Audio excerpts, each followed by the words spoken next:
Everyone, and thanks for coming to the operator meeting today. I'm Hannah Hickam, and I will be your host. Jenny's temp assignment came to a conclusion, so that's why I'm back. We'll just jump right in. First up is Diane McCoy with a reminder.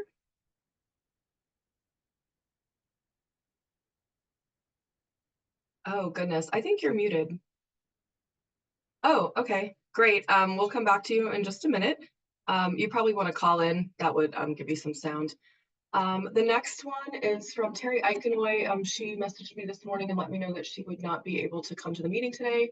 So I will just deliver for her reminder as soon as it comes up on my computer. All right, she says the form is due by April 30th and the certificate of liability insurance needs to have ECMC as the certificate holder. And that would be the Form 1B annual registration that we're talking about here. So please get your forms in by the deadline. Next up is Arthur Capsule with the Form 4646A update.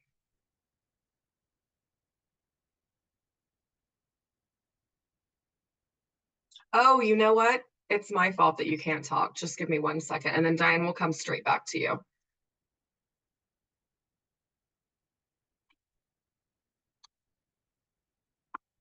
Since I already announced Arthur. Sorry about that. It's been a long time since I've done this.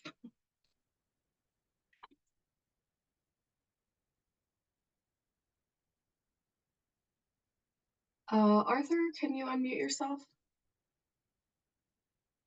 I can unmute myself now too also. So we were blocked before. I'm so sorry about that. You want me to go ahead, Hannah? Yeah, go ahead since I already announced Okay. you, and we'll come back to Diane. Sorry about that, Diane. Good morning, I'm Arthur Kepsel, the ECMC Environmental Data Group Supervisor. And I just wanted to give you a brief update and reminder about House Bill 22-1348 and the Form 46 and 46A process.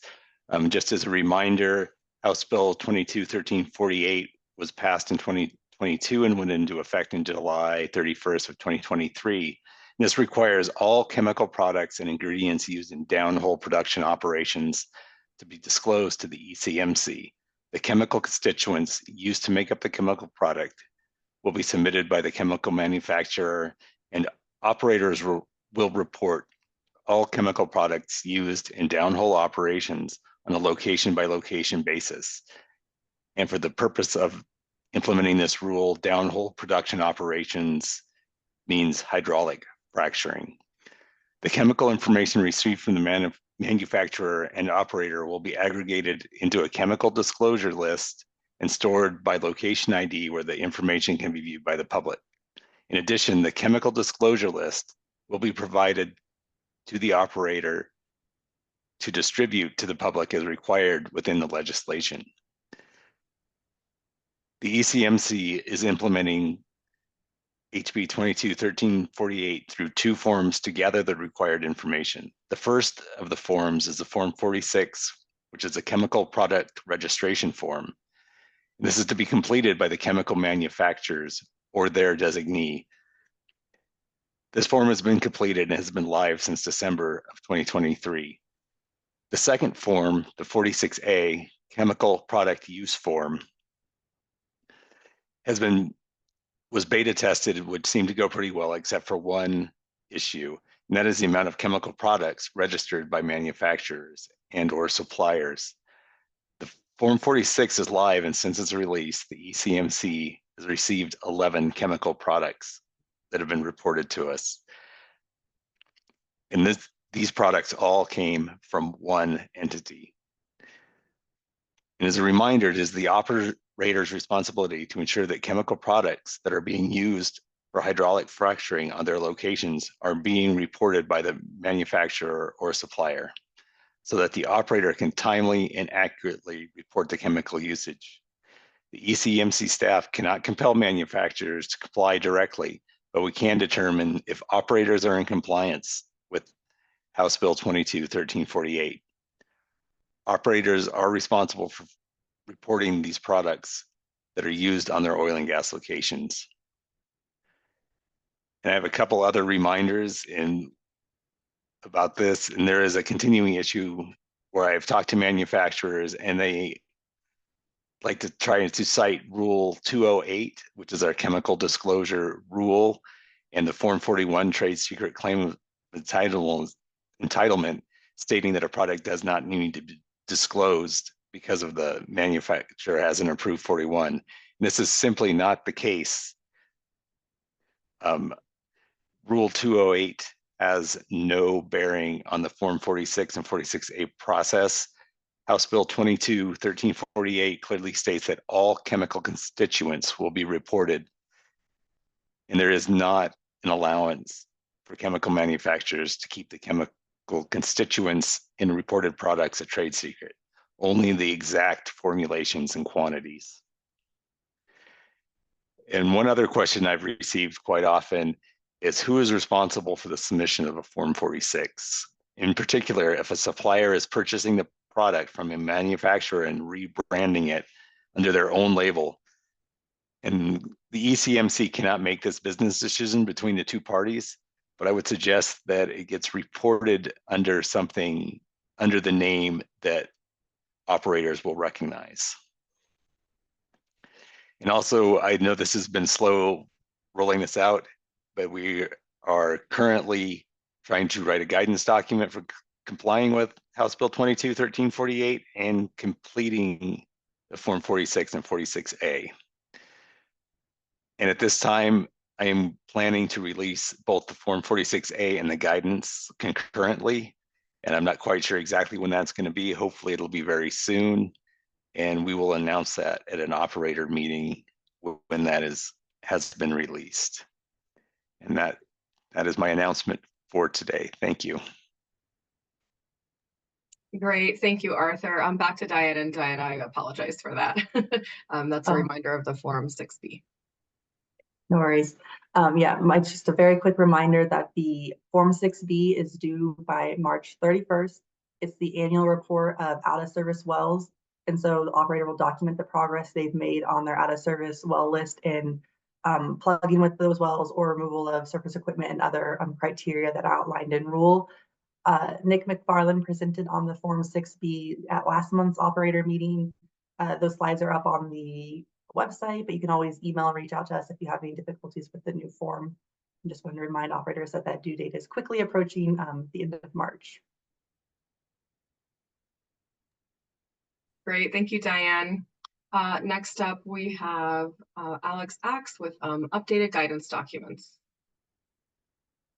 Great.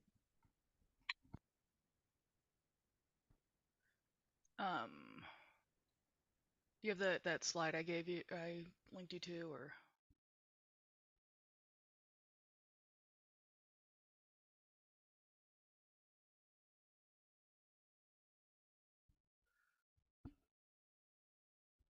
If you said something, Hannah, I don't know because you muted yourself. Sorry, yes, just a moment. Let me pull that up. Okay. Okay, thank you.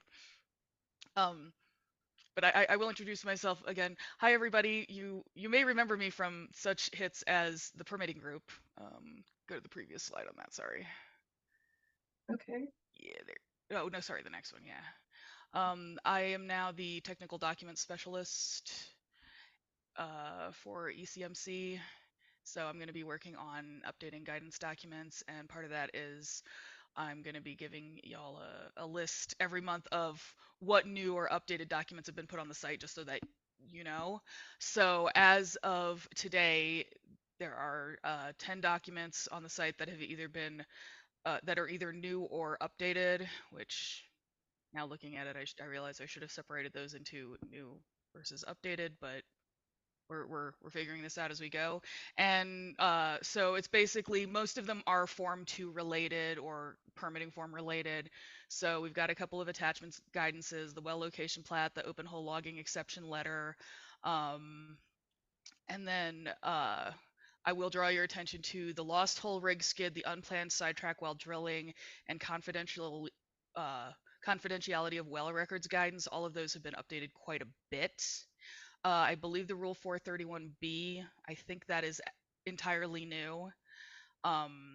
So you'll find that on like the Form 5 and 5A guidance pages. And then the directional drilling template step-by-step directions. I think that's been updated a lot with new images and you know, I imagine most people here are old hands at putting together your directional drilling templates, but that's been seriously improved, and I believe you can find that off of the Form 5. And then, oh, the legal lease description map, that's also attachment guidance. So those are all the new documents. There will be more next month. And please let me know if you have any questions, or if feel free to email me if you're looking for particular guidance and cannot find it, or if you as the operators notice any problems and or have questions. So that is alex.ax@state.co.us. Thank you. That's it for me.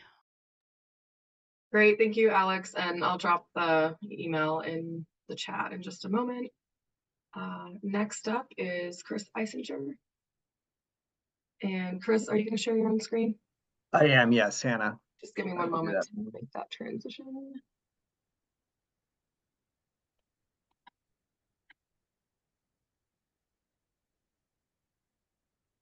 Okay, you should be able to share it now.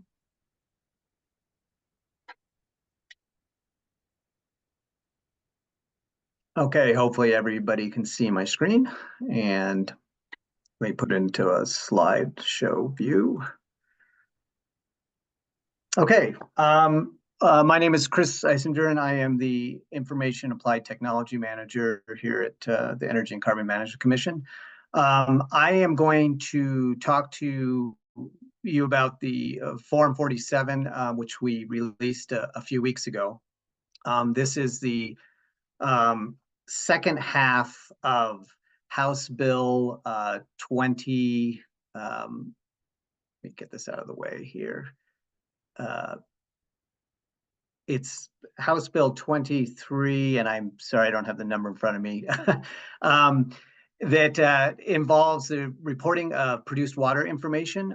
This is specifically for quarterly reporting by location. Greg Duranlo presented sort of this overview and background last month, so I'm not going to go through this in detail. But essentially, there are 4 buckets of information we're collecting as part of this bill for location reporting.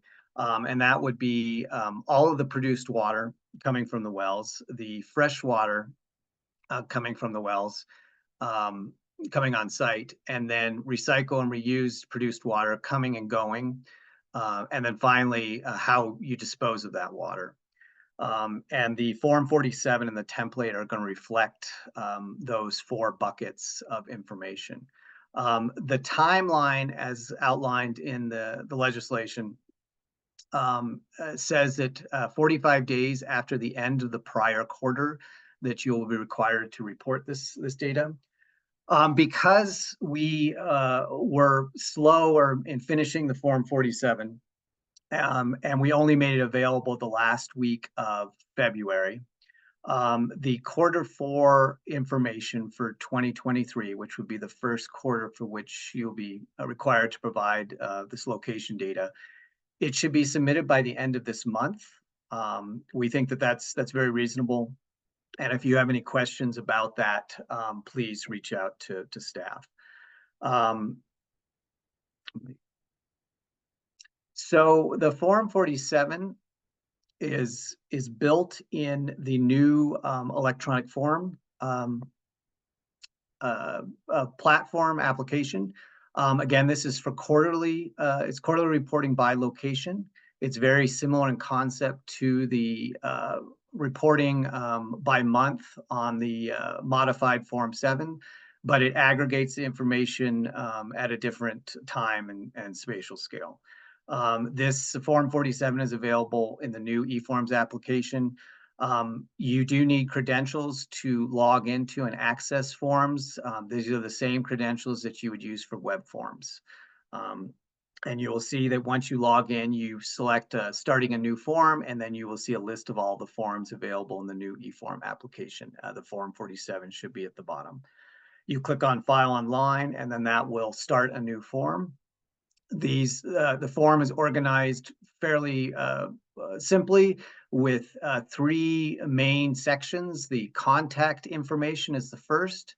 There is a second section is for reporting the data itself, which you will upload a template for. And then finally, you will sign and certify that the information is correct. The navigation in the new eForms application, you can navigate either by clicking the sections at the top, those in that horizontal bar, the tabs. You can also use the next and back buttons at the bottom. If you are working on the form and need to do something else and leave it, you make sure you hit save, and that will preserve your changes for the next time you log into the form before submittal. So the first tab, the contact information, is pretty straightforward. It will automatically populate. The operator information. If you are providing information for another operator, make sure when you log in that you select the different operator for which you would be submitting for. The contact information, it can be changed freely within the form. So then moving on to the quarterly water reporting by location, you will select a year and then a quarter that you're reporting for. You cannot select a future quarter, and so you'll be restricted to just any quarter that's current or in the past, going back to quarter 4 of 2023. So that's the first quarter for which the legislation requires reporting. Once you select your quarter and year, you will download the template by selecting the Download Template button. This will generate a template that's based upon that quarter. And so make sure that you use the template here and not use a previous version or just a standard version, because it will change depending on the quarter you select. Once you download the template, it is a Excel format, XLSX. So this is different. This is a newer version than what we provide in the Form 7. And so hopefully there won't be the compatibility issues that occasionally have shown up in using the older format. There are 9 tabs that will be in the Form 47 data template. Only the first 4 tabs are for reporting data, and they will all have a header. And then you will populate the information below. Tabs 4 through 8 contain examples and the instructions. And then tab 9, it will provide a reference list of the operator you've selected locations. Some advice: do not change or remove the first row 1 headers or rename or delete those tabs. If you do that, the template probably will not upload or import successfully. When you are populating data into the template, be mindful to avoid special characters or blank spaces and so on. I know a lot of people will bring information from other spreadsheets or other data sources, and when you just copy and paste, sometimes you preserve characters that will then create a problem when you go to import into our electronic form system. So sort of stepping through each of the tabs, the first tab is for produced water, and this just collects the total volume of all produced water by location for each of the 3 months of that particular quarter. This is in barrels, and on the left-hand side, the first column, you'll actually put in the location IDs. And all these location IDs that I'm mentioning, I think Greg is going to talk about this here in his presentation, but we do have some tools to help you find what your particular location ID is. This is an ECMC tool for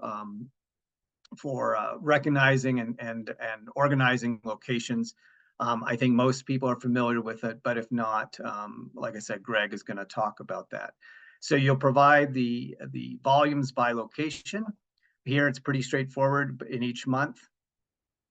Once you're done with that, the next tab is fresh water, And again, you put your location ID in, and this is going to be providing the volumes by type. So industrial, commercial, municipal, or agricultural. If you have questions about what qualifies as a particular freshwater source, please reach out to staff, in particular Greg, as he will be able to hopefully answer those questions. The third tab is for recycle and reused water, and this is a little bit more complex in terms of presentation and what we're expecting to provide. Essentially, there are 3 different pairs of information that you could provide for a given location. The first pair is for water coming into a site, recycle, reused.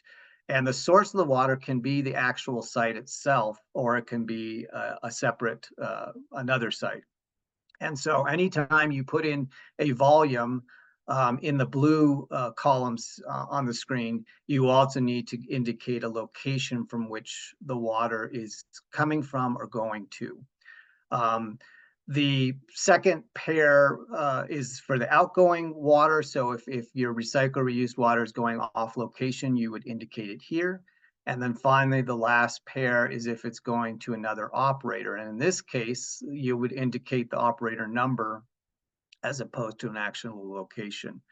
And I'll point out some other tips about this where you can get tripped up, but that's the recycle and reuse portion. And then the last area for reporting is for disposal of your water. And this is divided by type, disposal method, I should say. And you've got class 1, class 2, centralized pits, centralized disposal wells, and then surface discharge. And again, if you have questions about these types, please reach out to staff for clarification. One note here is that if you are disposing of water to a site that's out of state, you would put out of state in that location ID cell for that particular location.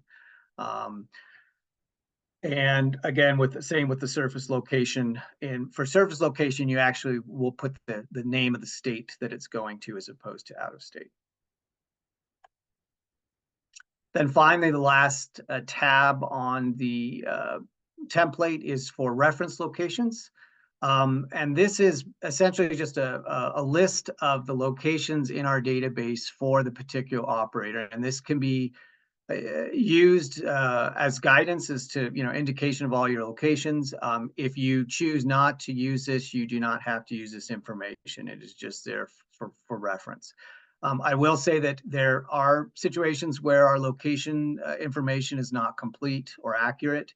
And if you see a problem, again, please reach out to staff. You can report location IDs associated with other operators, but they do have to be valid ECMC location IDs. So once you have populated the template, you're simply going to use that import template button in yellow. In this new eForm application, there is no limitation on the number of rows that you can provide in a single spreadsheet. For larger ones, it may take longer, but we've done some testing and it's still very quick. So this is quite a bit more efficient process than using the web forms for uploading and importing templates.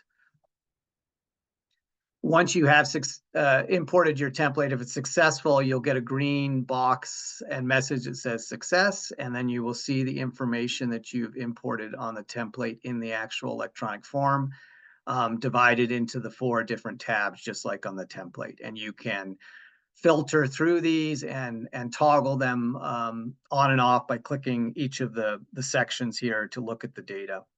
And you can do a quick review just to make sure that it's complete and accurate if you want. If you have any errors, you will get an orange box that will list out the validation errors. And we've tried to do a better job in indicating where the problem is to make this an easier process to fix. When you do see errors like this, you can go back to the original template that you've been working on, make the change, and then just hit the import, save it, that template with changes, and then import the template again, and it will overwrite what you had there previously. And this is a fairly quick process. And again, hopefully that the validation error information is clear and helpful. So we do have some tips based upon some initial beta testing with operators that we wanted to provide. And the first one is to only use the data template that is available within the Form 47. So Greg had provided a preliminary template earlier. Please do not use that, and instead use the one that is available in the Form 47, again, for the particular quarter and year that you've selected, that you're submitting for. Read the instructions that are found on the example tabs very carefully. We've, again, tried to make these very clear. If there is no data for a particular bucket of information or tab, just leave it blank. You don't need to insert any zero values. Those will automatically, it'll be recognized as being zero values once it's brought into the database. No decimal values, so your barrel should all be integers. Your barrel volume should all be integers. And if you try to import with decimals, you will get an error. For the first two tabs, the water produced and fresh water, there are no duplicate location IDs rows permitted. So that means you would only have a single location in that first column A. For the recycle, reused, and disposed water tabs, you can have duplicate location IDs as water can go to different sources or multiple disposal methods and different sources for recycle and reused water, both incoming and outgoing. But there are no duplicate pairs for the source or disposal location ID. And I'll try and show you an example here in a second. If a location ID is being reported in the column A, then you must report a volume in one of the associated volume cells for that row. And then finally, as I already mentioned, if you're reporting something that's going out of state, use the exact string of out of state when reporting it for it to validate correctly. So just to show you some examples, in the top portion of this slide, I show some errors and what the message is, validation errors that will come out. In the first row there, you'll see that the R&R location ID is missing. You've provided a volume, or that a volume has been provided, but there is no location ID, so that will trigger a validation error. In the second row, I put in a recycle and reuse operator number for another operator, but it's not a valid operator number, and it gives an error on that. The third row, I put in a volume and a location ID, but I didn't put in the location ID for which I was reporting. So that's a validation error problem too. And then finally, the last two rows in the top table, you can see that the reporting location and the source of R&R water are the same for both. And so in that case, those should be combined into a single row and shouldn't be split up like that. And in the table below, I fixed all those errors to sort of show you what a correctly validated and formatted template would look like. So once you have got the template in, the last section is just to sign and certify. In the new electronic form application, you have to review any form. And so be sure you click that review form button, or it will give you an error. And then once you've done that, you can provide any comments. And this is a good place if you have some special circumstances involving the data you're reporting. Please put it in the operator comments, and then finally sign and hit the submit button at the bottom. So that is the Form 47. And for both the Form 7 and Form 47, we have a number of people who've been involved in this process of developing these forms, and we'll be processing them. If you have questions about the form, your first source of information would be Corey and Terry, who are both involved in reviewing and processing in the Form 7 and Form 47. If there are technical issues that come up with submitting, you can reach out to Jen Brainerd or myself, And then finally, if you have questions about the actual statute and then data reporting questions, probably the most efficient way to get help is to reach out to Greg directly. So with that, I will hand it off to Greg, and I think he's going to talk some about the Form 7.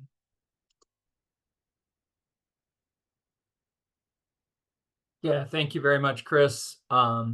I'll burn through a presentation here. Let me share my screen if I can remember how.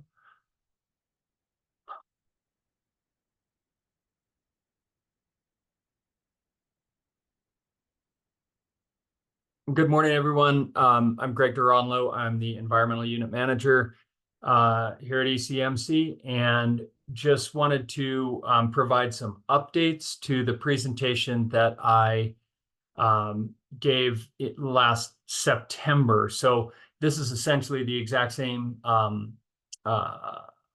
presentation with some updates. Let's see, I have highlighted the March 12th updates in orange throughout this document. So the first one is we updated the language on the checkbox on the produced water data tab. Just saying, check this box if and only if there's no water produced from and no water, either fresh or recycled or reused produced water used downhole. So this allows you to submit your production data, your monthly production data of oil and gas production without submitting produced water, a produced water data template, if and only if there is no water to report. I believe there were no changes on this slide. I just used an updated backdrop for it. So walking through the slide, you'll still click the monthly produced water report to get to the pop-out wizard that then allows you to download the data template. As Chris mentioned, this is the place to get the current data template. So, if you've got one saved on your computer, update it with this so that you don't wind up with sort of structural errors as you go to report. This slide I've updated just because we've modified the form instructions. So when you open that data template, this will be the second tab on that template that will give you the instructions. Obviously, you can't read this slide. It's easier to read when you open that template, but you'll notice that there is some text in red here that describes some new instructions. I've zoomed in on this a little bit more, so it's a little easier to read. This instruction document will be posted with this operator meeting, as well as on the Form 7 forms page with the instructions there. So this will be updated in a couple of places on our website. Significant change is in column O, disposal method, making sure that this shows no spaces in the codes that you use. Again, this is just included for clarity. We've updated these documents or this document to include these instructions. And again, these have all been updated with a statement that says, if nothing is being reported, leave blank. If you've measured a volume that is 0, then report 0. But otherwise, a blank cell is we have nothing to report. A 0 is an actual number that you're reporting. Again, these are your disposal codes, and we've just updated this instruction document to remove the spaces from the disposal code. So MI is commercial class 1. Reminder, commercial class 1 is a hazardous waste disposal well. It can typically accept E&P waste, but it's permitted for hazardous waste. Commercial class 2, MII, is specific for E&P waste. So keep that in mind when you're filling out your form. And then if it's going to a commercial facility without a disposal well, such as a pit complex, MCF is what you would report there. Not to be confused with 1,000 cubic feet of gas. It's a commercial facility, non-UIC. Wanted to make sure I highlighted the facility ID preferences. We are looking for location IDs typically. If a location ID is not available, then you can move on to the preferences 2 and 3. But truly, the location ID should be available for all of these. The pit is the only one really that we're looking for, that pit facility ID, if it's an on-site pit. If it's an off-site pit, then please report the location where that pit is located. No changes to this slide. Again, this slide, we just updated the checkbox language that I highlighted earlier. This is a new slide in this slide deck. And so this is the monthly report of operations. So if you are reporting any of the data that you previously submitted via email from September through January or February of this year, and you are entering that data on a Form 7 and submitting it, you are not submitting production data, you will need to check the box on the monthly report of operations so that it allows the form to submit without production data. Hopefully that's pretty clear. That's the only time you'll use that box, and that'll allow you to submit past months of data. In the future going forward, we want to see the production data and the produced water or produced water data template come in on the same form together. The statute says concurrently with, and we want to see those come in together. But due to the rollout, we understand that you will need to submit Form 7s without production data, but with produced water data. Hopefully that's clear. No changes to this. I do want to note that this first yellow instruction box does contain a little bit of an error. Produced water may or may not add up to the Form 7 monthly production report of volume. And that may just depend on if water is stored on site, it's not reported as disposed. I'll go through that in some FAQs here in a minute. These examples, we made no changes to the examples. They just kind of provide some different centralized E&P waste facility updates. One thing through here, I did note that the nomenclature had spaces in the disposal methods, so I removed those spaces so that it's consistent with what we're asking for the reporting. But there were no significant changes on these.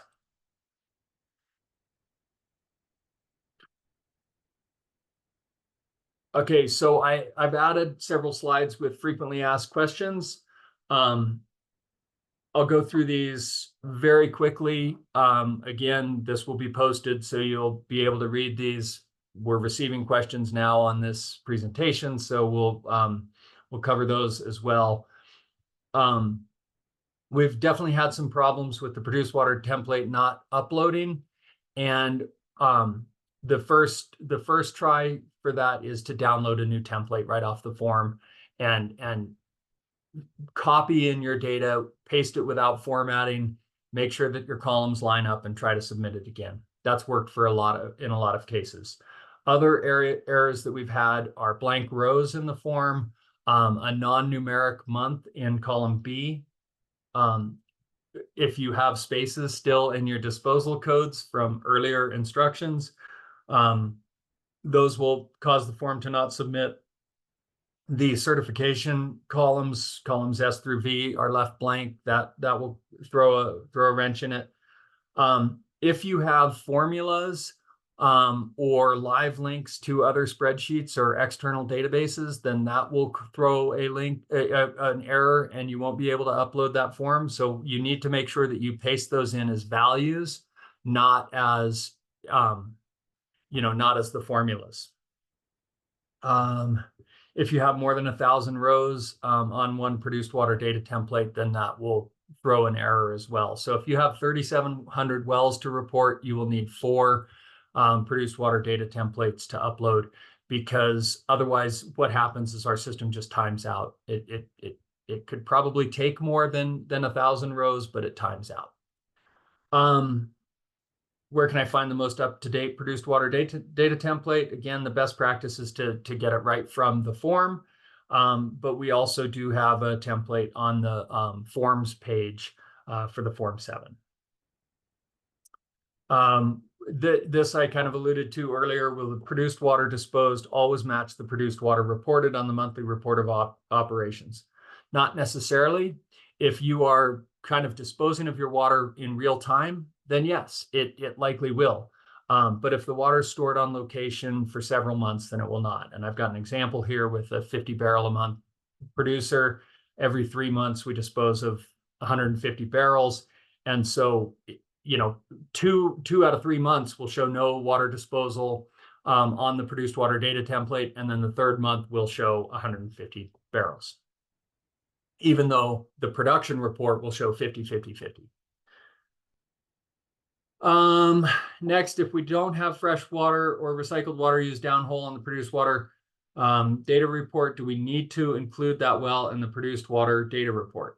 No, you don't. You don't have to. Many operators will simply copy their rows of wells over, and so they'll have those rows. We would prefer to not have a row entered with no produced water data being reported in those columns. So don't enter the row and leave it blank.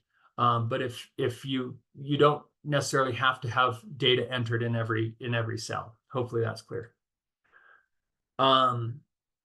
So there was some question about what is offsite. Offsite means at a different oil and gas location. So if it's a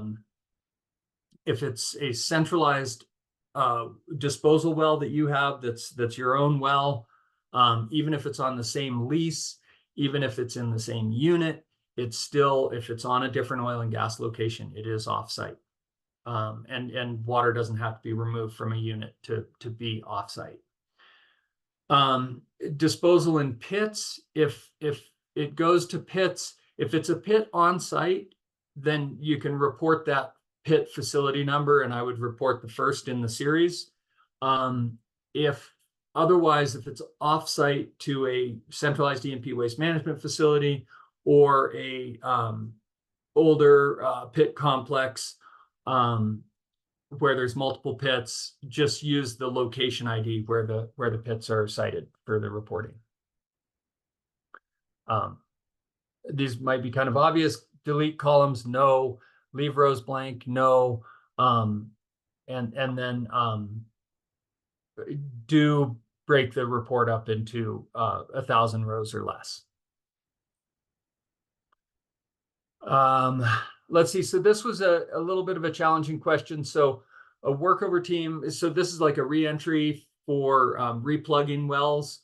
Their team reported water used downhole in that third party's well, and how to report it.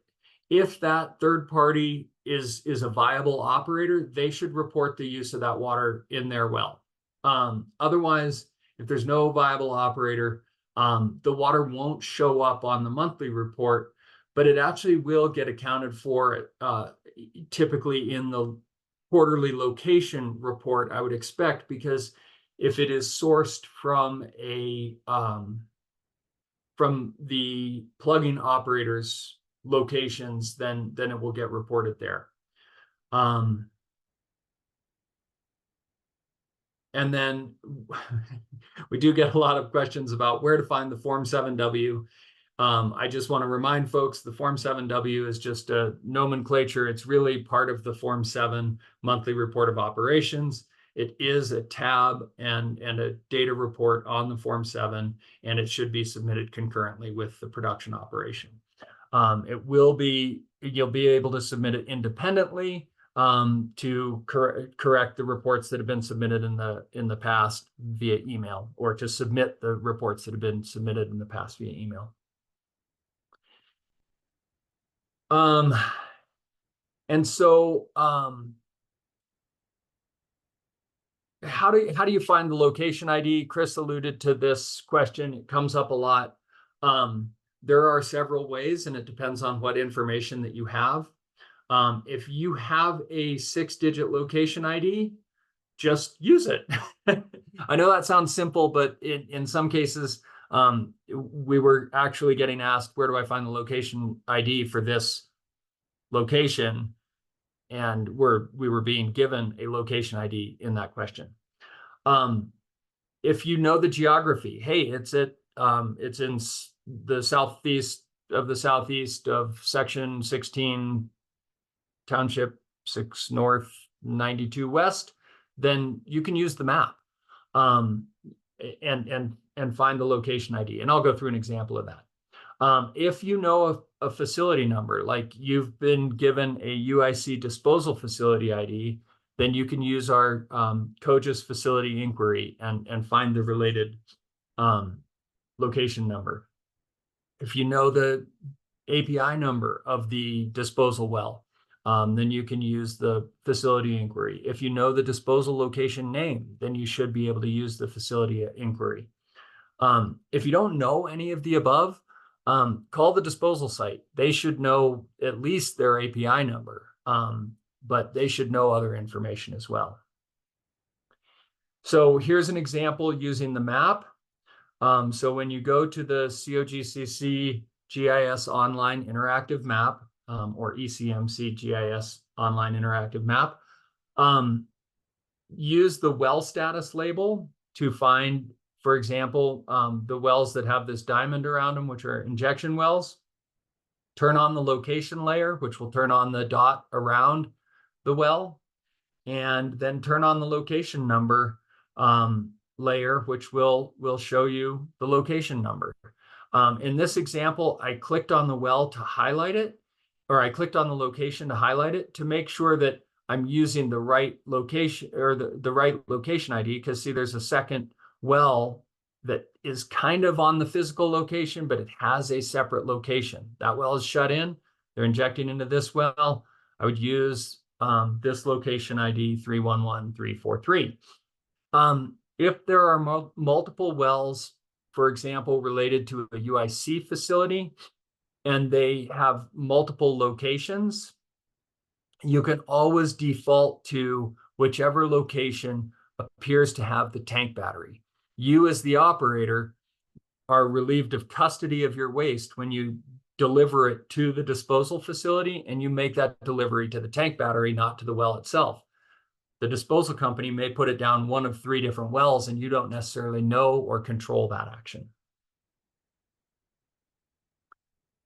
So using the COGIS facility inquiry, go to the data tab, the COGIS database, and then click on facility. The easiest way to do this is enter what you do know in the facility or location box right here. So whether that's, words that, are Peon's disposal or something like that, and then click submit. Or if you know a UIC facility, or some other facility number, tank battery facility number, enter it in there, and then click submit. If you know the API number, then use the county code and sequence code, click submit. In the return table that you get, there's a column that is location ID. So that's your location ID related to this facility that you've entered. That's the easiest way. Sometimes you will have to do a little more digging, but most of the time you will be able to find it with just a couple of clicks like that.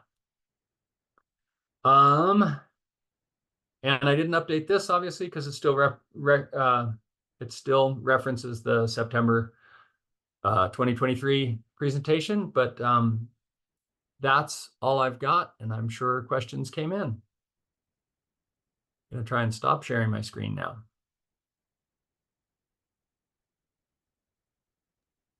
Great, thank you, Greg.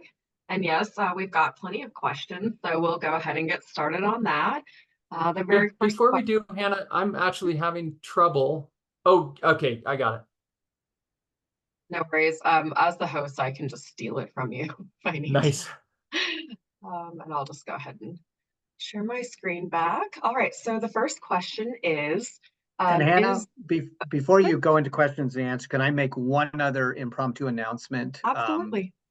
And it is regarding the Form 1Bs. I just wanted to remind folks that if you should have an outstanding Form 1B, so this is the mitigation fee, annual mitigation fee payment from previous years, that we still expect that you will be in compliance and provide those. So there are some operators for which we have not received Form 1Bs for previous calendar years, and I just wanted to ask that if you are in that situation, please reach out to us and submit those previous year's Form 1Bs. So thank you, Hannah. Yes, thank you, Chris, for that announcement. All right, and we will jump into the question. My first question is the 46A now ready?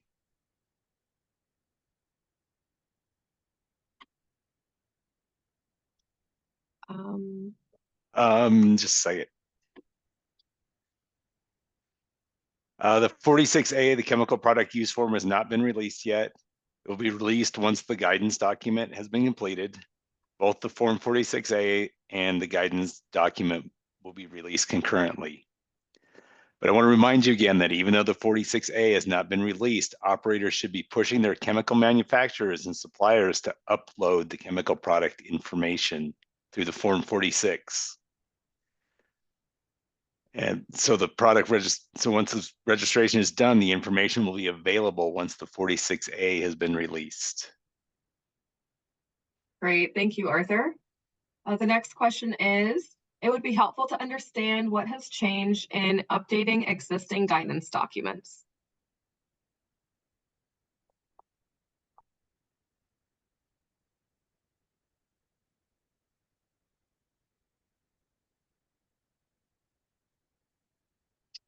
Alex, I think that one is yours. Are you still on? Hannah, it looks like they may have dropped off. So, Okay. No worries. I'll read what they put in our question doc, if that's okay. Thank you. Each of the documents has a change log at the bottom, which briefly describes what changes have been made in the documents. That said, moving forward, Alex will separate the updates out into categories to provide further detail in operator meetings. And I had earlier said I would drop their email into the email or into the chat, and I hadn't done that yet. So I'm going to do that really quick. If there are any additional questions about this, you can just email Alex directly. All right, and let me scroll to the top. The next question is, if we are reporting water by well every month, why do you need a quarterly report by location? I'll take that question. The statutory requirements are explicit that both are required. And though they are similar, the monthly reporting by well and the quarterly reporting by location do ultimately serve different purposes. Great, thank you, Greg. The next question is, if we don't have any recycled / reused or fresh water, do we need to populate the cells with zeros?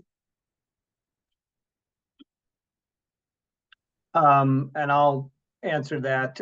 No, you can leave those cells on those tabs blank. In the case of the first tab, which is for the produced water volumes, produced volumes, if you are again reporting a location ID on a row, then you do need to put something in the cells. So in those cases, you would put a 0 as opposed to leaving that blank. That's the one tab, that first one, for which there is a requirement to put a 0 if you are providing a location ID. If you aren't reporting any location IDs, then that can be left blank and it will import successfully. Great, thank you, Chris. The next question is, when are the Form 47 and Form 7 expected to be bug-free in web forms/eForms? We are still unable to submit and are getting a variety of errors.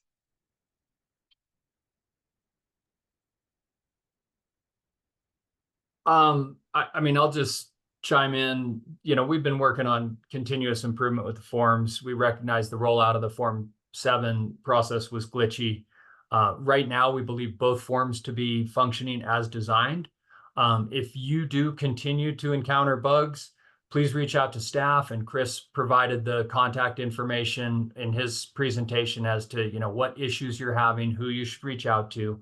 And I'd ask that you include Form 7 or 47 or 7W question in the subject line. That will highlight it.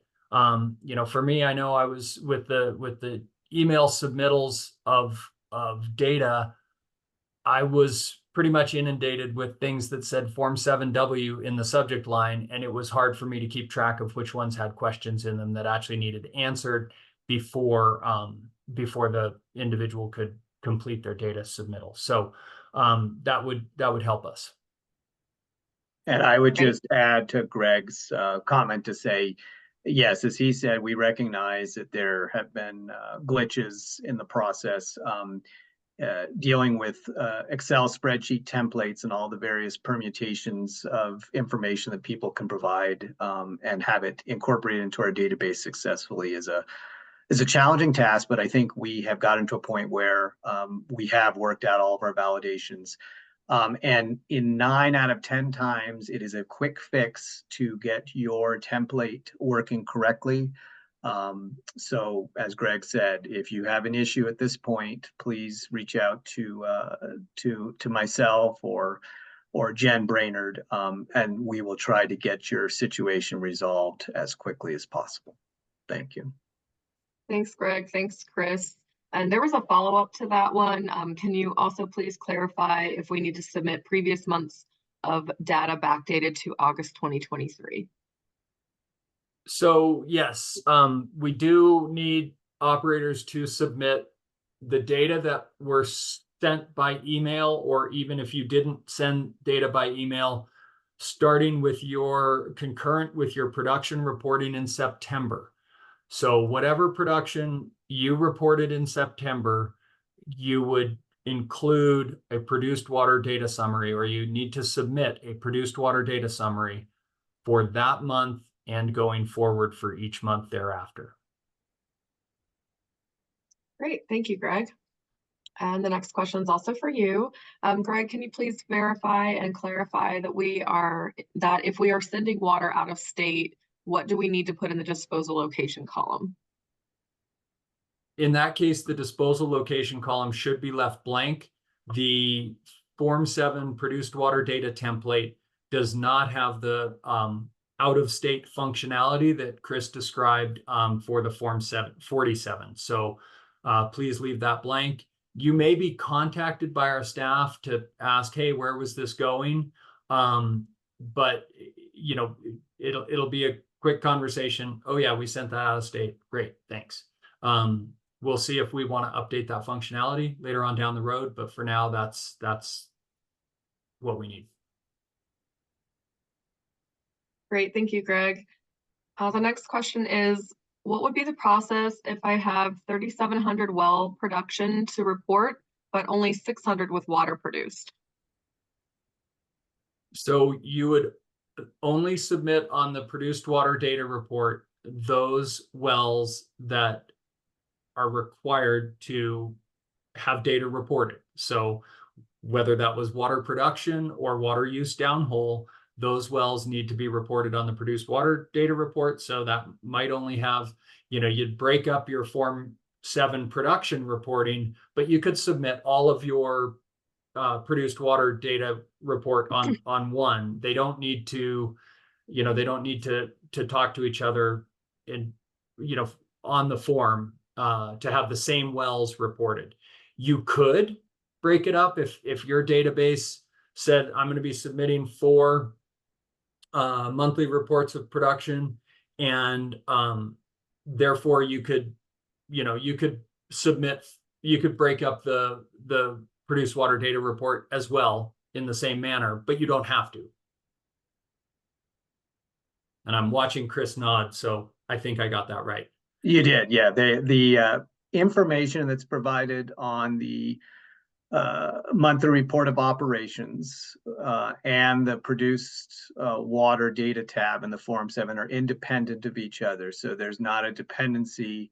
And in the case of the example of having 3,600 wells total, but only I think 600 you said were with produced water, you would only have potentially 600 rows in your produced water tab, whereas the other monthly report of operations would have all 3,600. Great, thank you. And the next question is, if we dispose of water to our pits, the water may or may not be used in a future well. Is it reported as disposed at the pits or RR or both?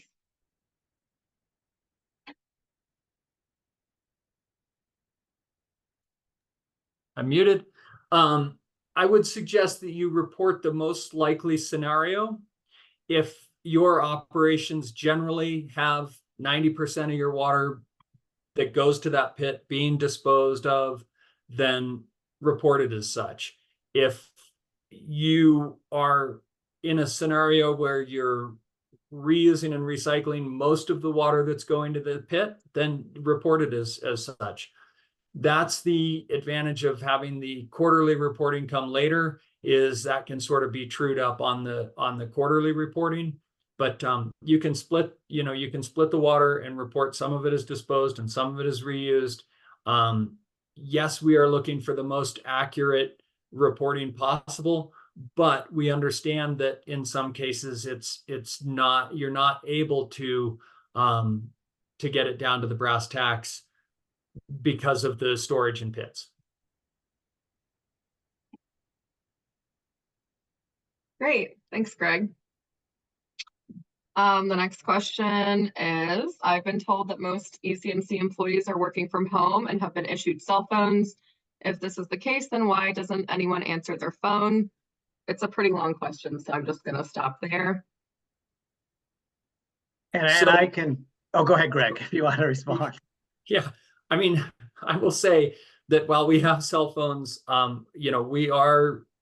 there's not an individual at our agency that's not working hard to do the work that they need to do. And, many of us are in meetings, are conducting work that we will take phone calls later, respond to emails later.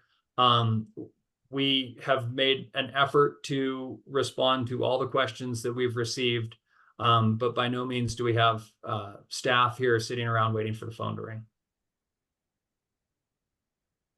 And I would also add just that we'll, take that to note and remind staff about responsiveness. But as Greg said, we are typically working hard to respond, and we do have a lot of obligations that we're balancing. So, but I appreciate the comment, and we will note it.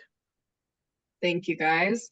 And I'd also like to note, everyone has not been given cell phones just yet. I'm actually personally in the middle of implementing that. So I'm hoping to have everybody have them by the end of April. And we will instruct people to set up their voicemails and to make sure they're responding in a reasonable amount of time.